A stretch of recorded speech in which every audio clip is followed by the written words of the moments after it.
I've decided to split the $5 million between my mom and me. This decision came right after my dad's funeral. Bob, who had looked through the inheritance papers without asking, said to me, "Elena, don't be greedy."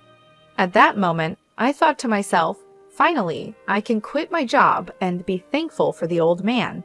But then Bob called him a doddering old man. I couldn't help but blurt out, "Are you talking about my dad?" while ignoring my shock. Bob and my mother-in-law were already excitedly talking about buying a new car and going shopping. With everything going on, I couldn't hold back my emotions any longer. I was about to burst, on top of all the housework, asking for money, and then them insulting my dad. I just couldn't live with Bob and my mother-in-law anymore. Holding back my anger, I forced a smile and said, "Sure, feel free to use the money as you and my mother-in-law see fit." I am Elena Anaya, a 40-year-old housewife working with my husband. My parents, both doctors, ran a well-known clinic in our hometown. As their only child, I was deeply loved.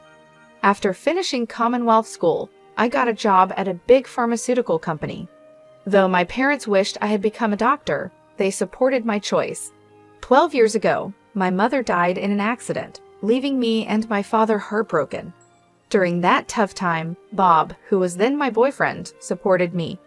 We met through a friend and got engaged 4 years after my mom's death. Bob worked in the food and beverage sector and earned less than me, but I believed we could face any challenge and be happy together. My dad was very happy for us. When I told my dad about our engagement, he said, "I've heard how Bob has supported you, Elena. Thank you so much. Please continue to take care of her." Bob stood up straight and promised in front of my dad, "I will make her happy." Standing next to Bob, I felt truly happy. The next week, we went to Bob's family home to announce our marriage. His mother, who wore a lot of makeup and was divorced from Bob's father, looked me over critically. "Marriage, huh? You're Bob's choice. Isn't she a bit plain for you? And she's older, right? Wouldn't a younger and prettier girl be better for you?" Bob quickly replied, "Mom, you know M Pharmaceuticals, right? Elena works there. Her father is a doctor and runs his own practice." I expected Bob to talk about my personality, but instead, he talked about my job and my dad's status. Hearing this, his mother's attitude changed. "Oh, Bob, you should have mentioned these important things earlier. That changes everything. I happily approve of the marriage. Nice to meet you, Elena." "Thank you." After getting approval from Bob's mother, Bob was very happy. However, I felt uneasy even though everything was going smoothly with our plans to get married. When we were about to register our marriage, my dad, who is a doctor and real estate investor, gave me an apartment in a luxury building in San Diego City as a wedding gift. I told Bob, "Dad has given me this apartment as a wedding gift, but it's our new home. Let's live here happily and peacefully together." Bob smiled, and we started our married life. However, after getting married, I realized something unsettling. Bob, who had lived with his parents until then, was almost incapable of doing household chores. He couldn't cook, didn't know how to use the washing machine, and showed no interest in learning. He would leave his garbage scattered around, not bothering to clean up. While I wanted us to share household responsibilities, Bob's careless attitude increased my frustration. In the first year of our marriage, I managed all the household responsibilities, even though I had some complaints since we were still in the honeymoon phase.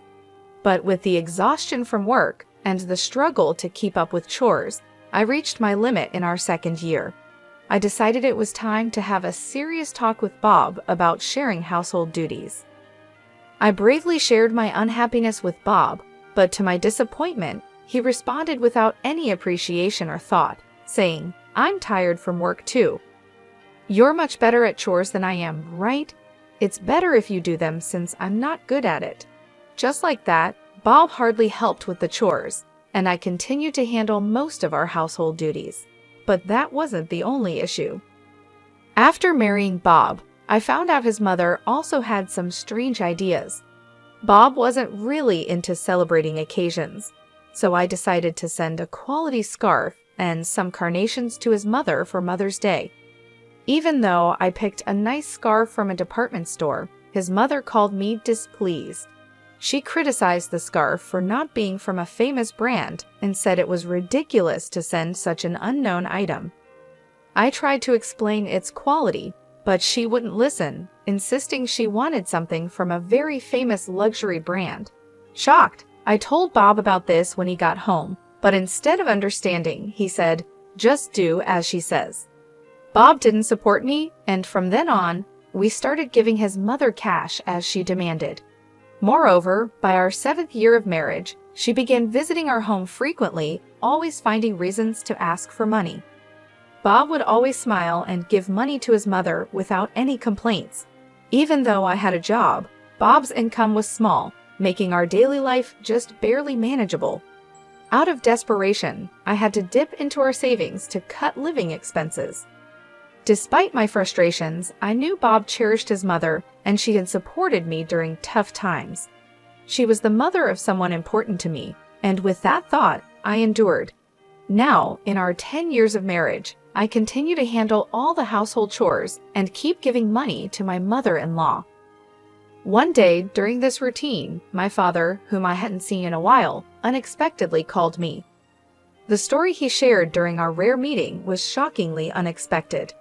He revealed that he was suffering from terminal cancer and that treatment was no longer possible. Overwhelmed with shock, tears spilled from my eyes. My father gently stroked my head, just as he did when I was a child, saying, "Elena, this is fate. Let's accept it quietly." I asked my dad why even he had to go through this. My days became a constant balancing act of work, household duties, and now visits to my father's hospital. While my job was somewhat flexible, managing the house was tough.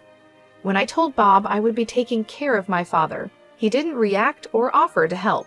"It's tough with your father's sudden illness. Please do your best," was all Bob said. He only visited my father in the hospital once. I was so busy taking care of my father that I didn't have time for Bob. If I had time to worry about Bob, I wanted to prioritize my father. One day, as my father lay in his hospital bed, he suddenly asked, "Elena, how is your marriage with Bob going?" Caught off guard, I thought about Bob's attitude at home and his mother's behavior. I couldn't answer properly. Seeing my hesitation, my father seemed to understand and told me, "Elena, you don't have to endure this. Think about your happiness. Don't worry, you won't have any hardships after I'm gone." I couldn't hold back my tears, and my father silently and firmly held my hand. 5 months later, the inevitable happened. My father passed away quietly. Engulfed in immense sorrow, I started arranging the funeral. Bob showed no interest in my grief and didn't help with any of the preparations. Despite this, I was too busy with the funeral arrangements to pay much attention to Bob. Many friends and acquaintances attended my father's funeral, making it a heartfelt farewell. Even the indifferent Bob and his mother attended. The day after the funeral, I received a call from a lawyer about my father's inheritance. I arranged a meeting with the lawyer and listened to the explanation. The information was all new and quite surprising. After deducting taxes, like inheritance tax, my father's estate amounted to over $5 million. He had not only earned income as a doctor, but also made real estate investments, leaving behind such a vast fortune, all of it to be inherited by me, his only daughter. Wrapped in surprise and gratitude, yet trembling at the thought of handling such a huge amount of money, I proceeded with the inheritance process after returning home. I laid out the documents I got from the lawyer on my desk and started reading them. I was so tired that I ended up dozing off on the sofa for a bit. When I woke up, I heard Bob and his mother talking happily in the distance. "Huh, Bob and Mom too? When did you come?" I asked as I got up. Bob came over with a big smile and said, "Yes, Elena, well done." Confused by his sudden excitement, I noticed the inheritance papers in Bob's hand. "Wait, don't just read those without asking," I said, shocked and upset that Bob had looked through the documents without permission. I raised my voice at him, but my mother-in-law, not bothered at all, happily chimed in, "Wow, an inheritance of $5 million. Isn't that amazing? Now we can live comfortably for the rest of our lives." Confused, I couldn't understand why she would say that so suddenly. Then Bob turned serious and continued, "By the way, about this $5 million, I've decided it will be split between me and my mom." It was right after my father's funeral. Bob, having looked at the documents related to the inheritance I was supposed to receive without permission, said to me, "Elena, don't be too greedy. Oh, now I can finally quit my job. I have to thank that doddering old man."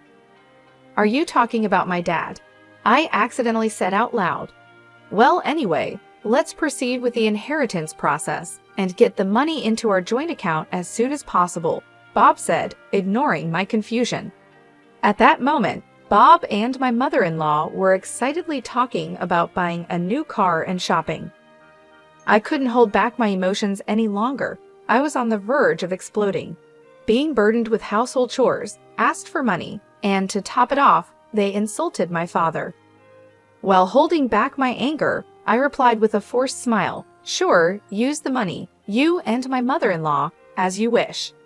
Hearing this, my mother-in-law, seemingly satisfied, cheerfully said, "That's the spirit, Elena," quick to agree.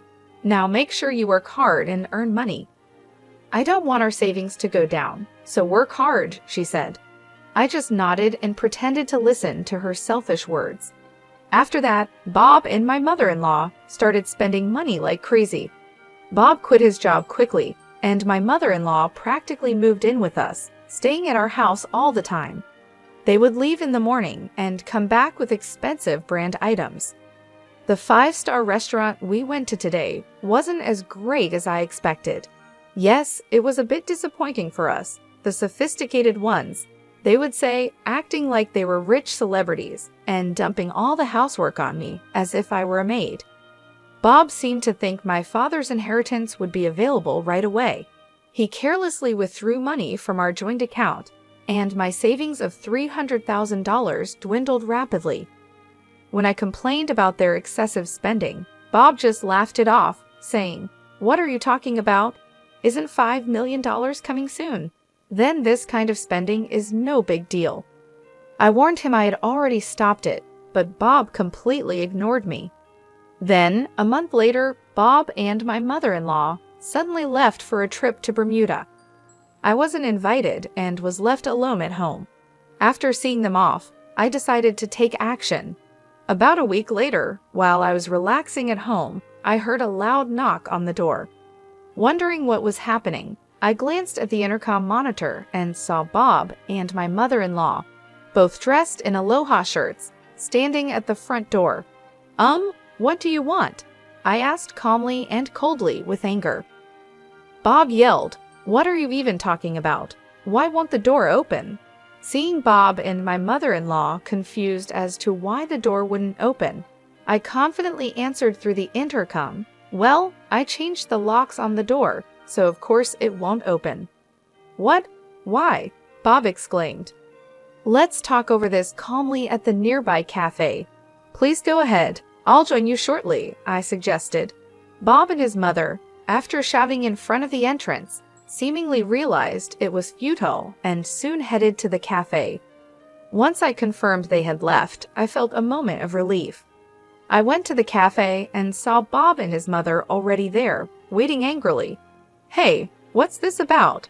Did you change the locks? Hand over the new keys right now," Bob demanded. "There's no need for me to give you the new keys. You both need to leave that house," I calmly told Bob and his mother. Facing a visibly angry Bob, I showed him a piece of paper. It was a divorce petition I had already filled out. "Divorce? You're serious about divorcing me?" His mother was equally shocked and confused. "Elena, why has it come to this?" I spoke quietly to the two of them, who were panicking and flustered. "With the way you've been spending money every day, are you sure your finances are okay?" "What money? Of course, it's fine," Bob snapped back, spitting as he spoke. Your father's inheritance is coming, right? There should still be over $100,000 in our joint account. Look, I'll show you right now. Saying this, Bob took out his smartphone and opened the banking app to check the account. Suddenly, his expression changed. What? What's this? Why is the money gone? It was there just the other day, Bob exclaimed. Hearing Bob's words, his mother also hurriedly looked at her phone, her face showing confusion. I revealed the truth to them as they were panicking, not understanding the situation. Of course, it's gone. I'm divorcing you, so I moved that $100,000 to my account as part of the property division. What do you mean? Bob's face turned to anger for a moment, but then he smirked, as if remembering something. Fine, I'll divorce you then. Transfer the inheritance you got from your dad right away. After all, property acquired during the marriage is split half and half in a divorce, right? Well, you might be misunderstanding something, I replied. Didn't you know? The inheritance I received, even though it was during our marriage, doesn't count for property division. There was a moment of silence between us. Then Bob and his mother's expressions changed drastically. Perhaps they truly believed they would receive part of my inheritance. I was utterly shocked and could only sigh in disbelief at the unfolding situation. No, that can't be true, I muttered under my breath, but the truth of the matter was glaringly clear. Her face turned red with a mix of denial and anger. Please, check for yourself, I said with a mocking tone that I couldn't quite mask. Bob immediately started frantically searching on his smartphone, desperate to prove me wrong. As he scrolled through the legal texts online, his face fell. It says here that property inherited by one spouse from a parent is considered separate property. Therefore, it's not subject to division and can't be split between the spouses. His voice was tinged with disbelief. What? Seriously? His mother, too, peered over his shoulder, her expression turning to one of shock as the reality of the legal standing dawned on them. Then, Bob approached me, his demeanor shifting to one of desperation. Elena, please don't divorce me. I have no savings and no job. How am I supposed to live if you divorce me? His plea was laden with panic and fear, but I had seen too much and endured too much to be swayed by his sudden show of vulnerability. Facing Bob's pleading, I stood my ground, my voice firm and unwavering. What are you talking about? Take responsibility for your actions. I will never forget how you and your mother treated me. I'm divorcing you, and I'll go to court if I have to. My declaration was clear, a line drawn firmly in the sand. Intimidated by my fierce demeanor, which they had never witnessed before, Bob and his mother recoiled. They shrunk back in fear, whimpering softly.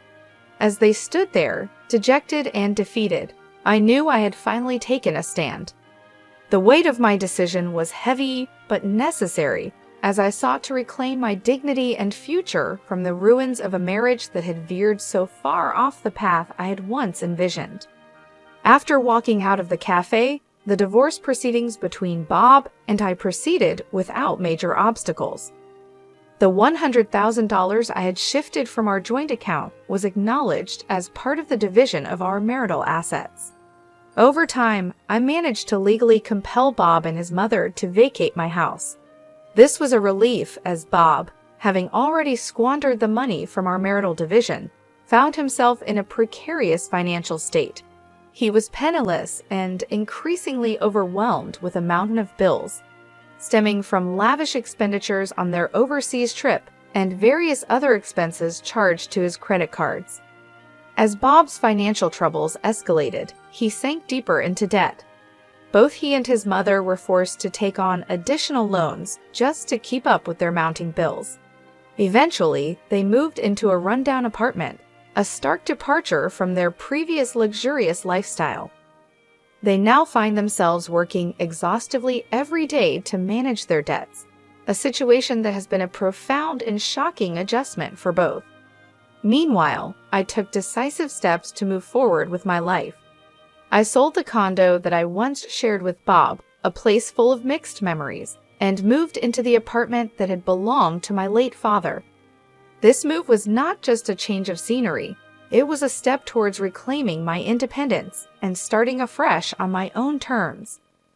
In this new chapter of my life, I continued my work as before, maintaining the same job that had always given me a sense of stability and purpose.